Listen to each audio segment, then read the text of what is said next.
I'm Scott Woodruff, yacht sales consultant with East Coast Yacht Sales, and we are here in Harpswell, Maine at Safe Harbor at Great Island, and we are on board the 2005 Beneteau 523 Sunflower with her owner, Mark Lenci. Hello, everybody. So this boat's a really interesting boat to me. The boat is built by Beneteau, but it's really a Beneteau 523 in name only because it's been heavily modified by Mark.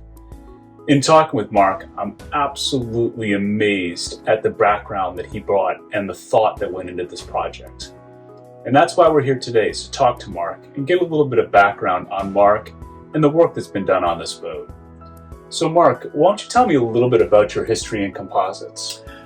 Right, Sunflower has a couple composite structures on it that we added or replaced existing things with. And my undergraduate degree was in material science at the U.S. Air Force Academy.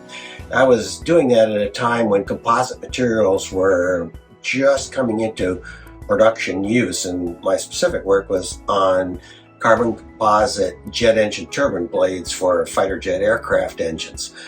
And also, that degree contains elements in mechanical and structural engineering. So I feel quite confident in designing basic composite structures and how they're built. That's really incredible. So you also were in the military and you had quite a bit of experience in running some fairly large vessels. Yes, in fact, we call them boats. 8,000-ton nuclear attack submarines, and I spent 30 years doing that. I served aboard, I went through the Navy's nuclear power training pipeline with Admiral Rickover's program, and then served aboard 5 nuclear attack submarines, including jobs as chief engineer and ultimately commanding USS Houston SSN 713. So yes, I have a fair amount of experience with running vessels at sea, and I think the submarine program stands unmatched in the world in our standards and how we run and do these programs, never having had a nuclear incident or that sort of thing. And the way we operated, we were responsible for training and equipping our vessels such that we could operate for 6 months at a time, unsupported in extremely remote areas, for example, under the North Pole, where we've been several times. And that takes both the training of the crew, exceptional design, thorough knowledge of everybody operating the vessel. So, for example, all the officers are engineering undergraduates, and a great supply chain, having the right kind of spare parts on board, analyzing wear and tear so you can predict where you're going to need to replace things, how often, and having the skill sets on board to do that.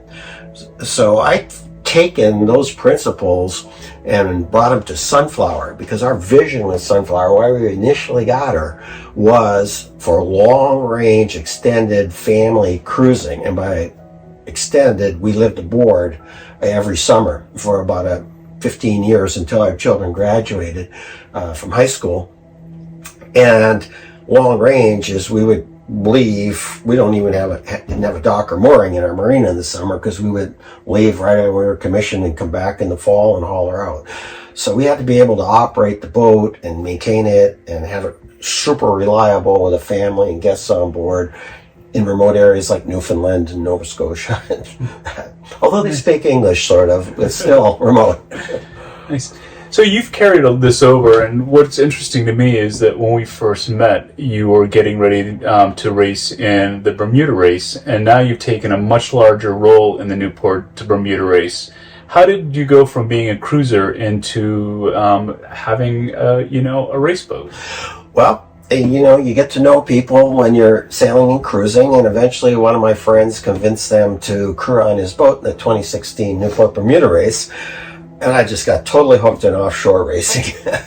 So when we came back and said, we can do this with Sunflower. So we launched into a program starting in 2016 to add the things that any boat has to add for the offshore racing requirements, and built a crew, which through the last summer's race, 2022 race, 6 of the 8 of them were the ones that started with me in 2017.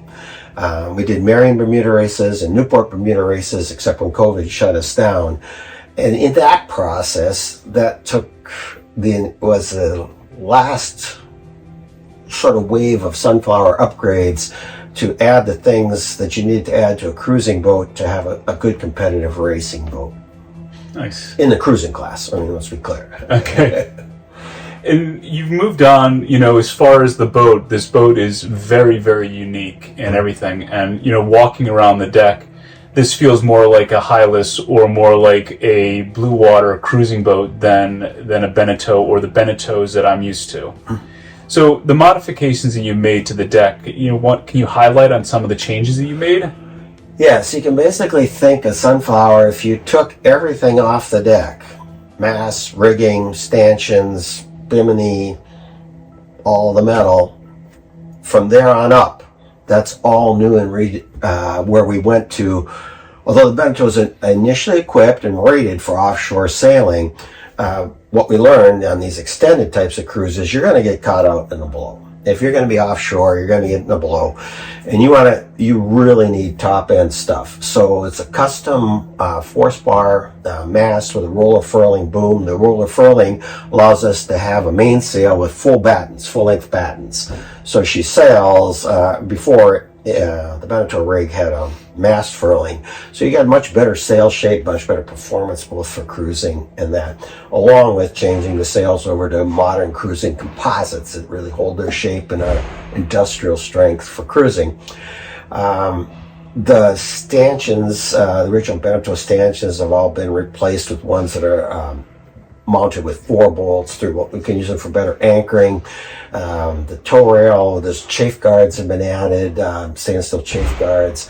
For cruising, stronger windlass, chain, anchor, and the bow modifications to do that. Life raft mounted on deck, but these are things that it's not a criticism of Beneteau. No production boat's going to come with with like the life raft and those sort of things. And then when you add where we cruise, which is primarily up north, not down south, the reverse cycle air conditioners are totally insufficient to heat when you're in 44-degree Labrador current water. So we've added a hydronic heating system, each like your home, with hot water to each of the spaces, individual thermostat and fan control, so we can heat each space on demand. Fired on diesel fuel, it consumes very little power, whereas at a 12-volt power. Whereas, as you know, the reverse cycle air conditioning, we need the generator running to run it. Not viable, offshore, whereas this is. And then moving aft, the whole cockpit enclosure, what we learned is, when your passage is overnight off of Newfoundland, you're in a cold, wet cotton ball. And after a while, your family might lose enthusiasm for doing that. So that's where the composite Dodger came in. The whole thing, without the glass, only weighs about 45 pounds. My wife and I lifted it ourselves onto there because it's a vacuum bagged foam, Corcel foam epoxy composite, not fiberglass. And that allows, with the canvas that drops on the back of it, that becomes an enclosed operating space heated from down below. There's a chart plotter up there, so you can do everything except trim the sails from inside there when you're cruising. Racing, a little bit different. You're going to be out there in that. And then you look at the helms, the whole navigation system has been modified to support this kind of cruising and racing with more chart plotters, stations. With the double helms, we've also added for example, the big 6-inch Ritchie steering compasses, Globemaster steering compasses there, the stainless steel handrails, that's none of that stock. It's what you need when you're heeled over on the boat in weather. Tie downs for jack lines for safety, all the damage control and emergency equipment's located in a specific locker, and that's all been enhanced. The ditch bags, mast, dismasting kits, damage control kit for flooding, extra fire extinguishers. All this bringing it up to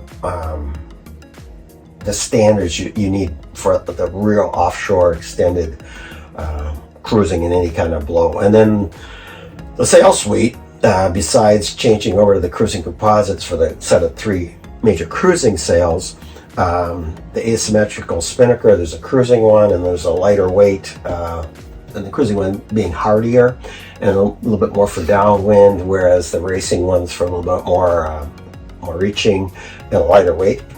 And then we have carbon composite racing head sails that give us a little bit, a lot bigger area on the staysail, and the cruise racing Genoa, more aggressive cut to them so that you can swap them out. Plus, it says storm sails.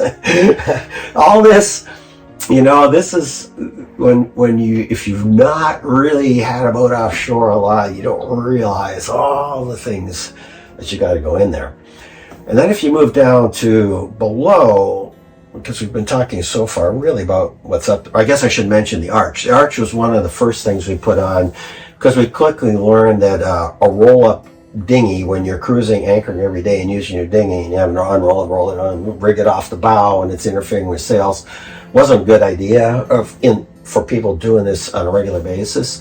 So the arch went on primarily as a place that the dinghy can be raised up within davits, which one person can do because it runs to the winches and everything. You don't have to haul it up by hand. And then it also served for the advanced electronics that we have. So moving down below, it started to be creature comforts. And for example, that whole cabinet over there, that's not on the Beneteau 523. That's all custom built with an ice maker, liquor cabinet, bar, glasses for that. Replaced the stove because the original one was 2-burner. We like food, so 3-burner, better temperature control. The oven, the toilets have been replaced with vacuum flush heads, a little bit easier to maintain. Custom mattresses, the airflow underneath them has been added. Long range cruising, you need water, so a water maker was added to support the long range cruising. You also have to do laundry, so we have a washer dryer, which can be rigged out for racing with a halyard. So we have both the racing and cruising configuration.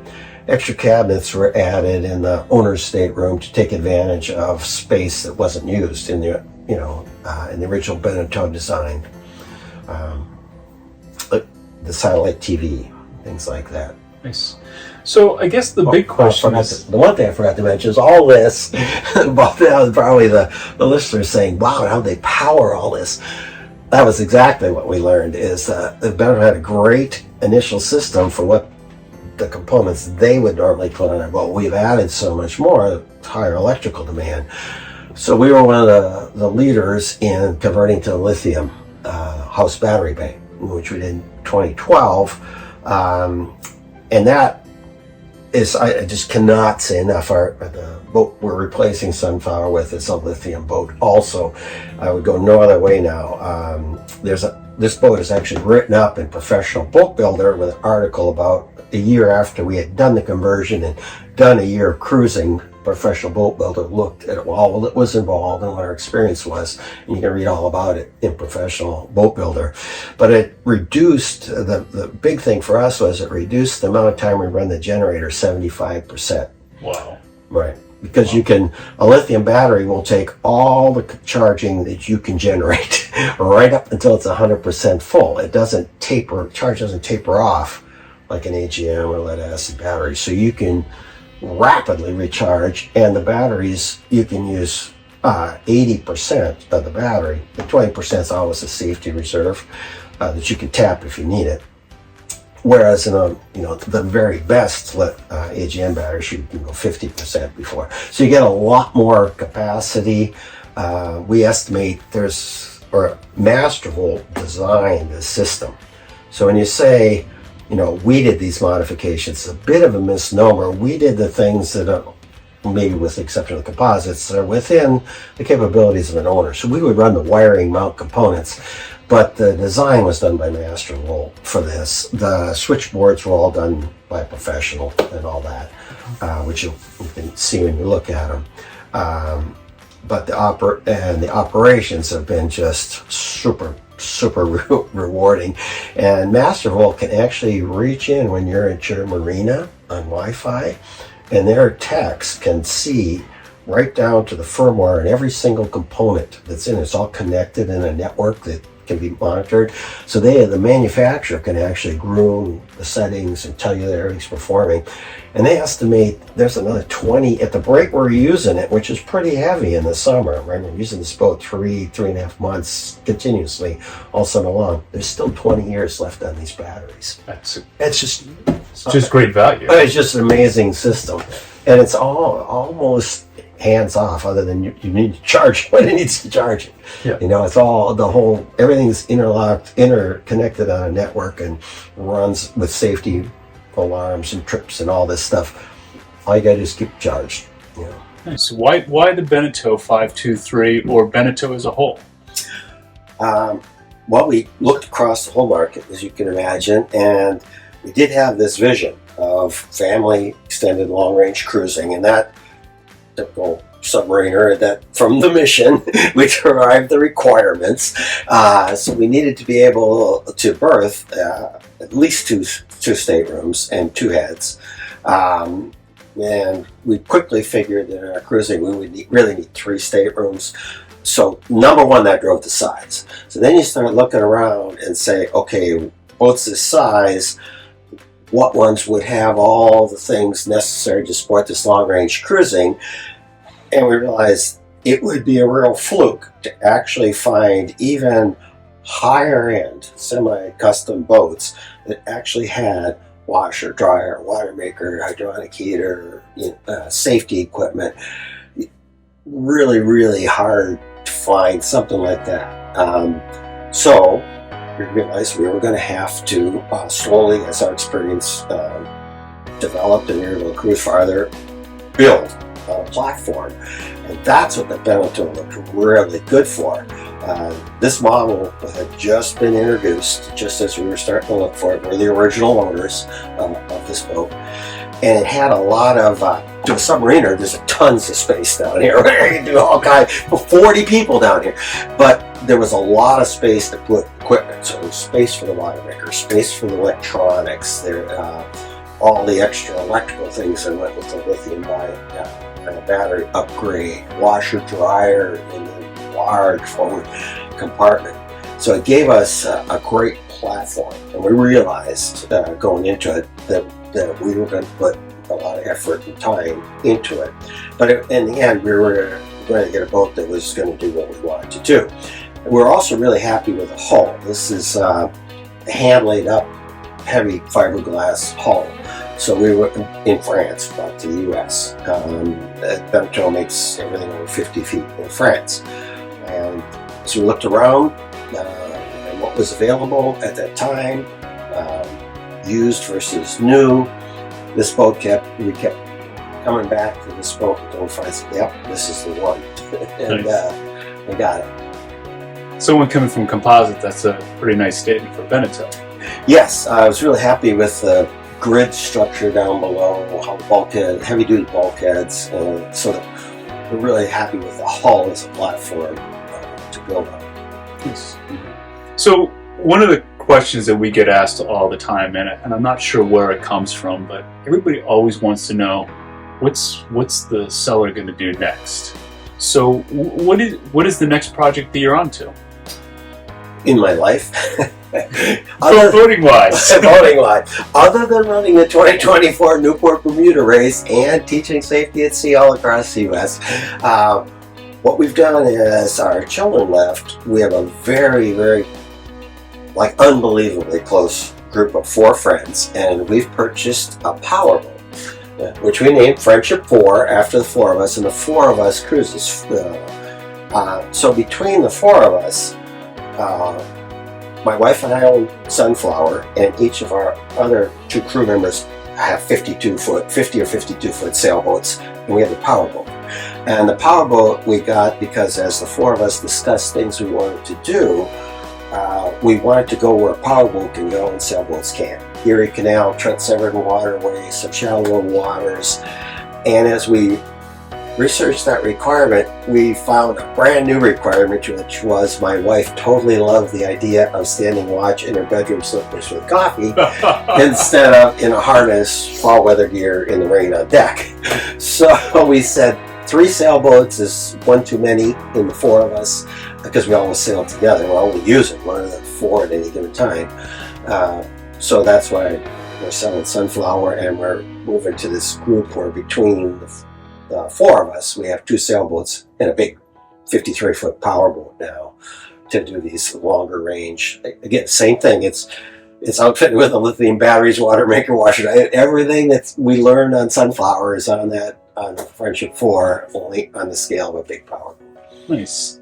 So you've done all this work on this boat, and I know that for me, I've always got lists on top of lists. So if you weren't going to sell Sunflower, what would be the next project that you'd undertake on the boat? Surprisingly, we actually don't have major projects. What I would do next is take the navigation system to the next generation of whatever brand you prefer. It's all Raymarine now, which is working very well. But I would finish out getting to all the chart plotters to the Axiom. It's got all the Wamodine depth sounding radars. It's about all of that's modern, but one of the chart plotters is holding back the software upgrade. So I would replace that chart plotter and upgrade, but that's really about it. The dinghy is super well outfitted for cruising. It's got its own navigation system and depth sounder and everything you need for electric start motor, so all of your shipmates can start it. My other 3 shipmates on Friendship 4 are all women. So you have that kind of stuff. And the reason we have a depth sounder and chart plotter is in some of these remote areas the charts aren't that good. You send the tender in first and map things to make sure you don't have any rocks or hidden things before you bring the big boat in.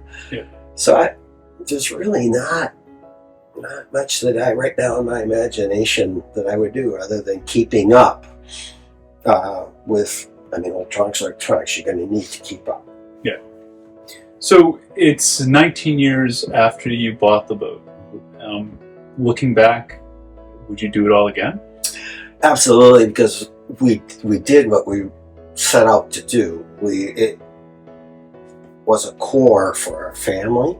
We had a reason we left the Navy and got this boat. We had a family tragedy that we needed to recenter on, and this boat did everything we wanted to recenter the family and get us to, give us time together. Went to work for Microsoft, who very generously allowed me to be the original remote worker, put a satellite data system and phone on here, and I worked during the summers from the boat while cruising with occasional business trips. And it built these friendships and bond. Everything that sailing and boating is supposed to do, it did for us. So yes, absolutely, for that reason alone, we would absolutely do it again. I could talk to you for hours about all this, but we're running out of time. Mark, thank you so much for taking your time and walking us through your phenomenal boat. Thank you. We're quite proud of it. I hope you enjoyed this discussion with Mark Lenci. If you have any questions, please feel free to reach out to me at the information below. I will put a link to Mark's article on the lithium-ion battery installation below. I look forward to talking to you. Cheers. Thank you.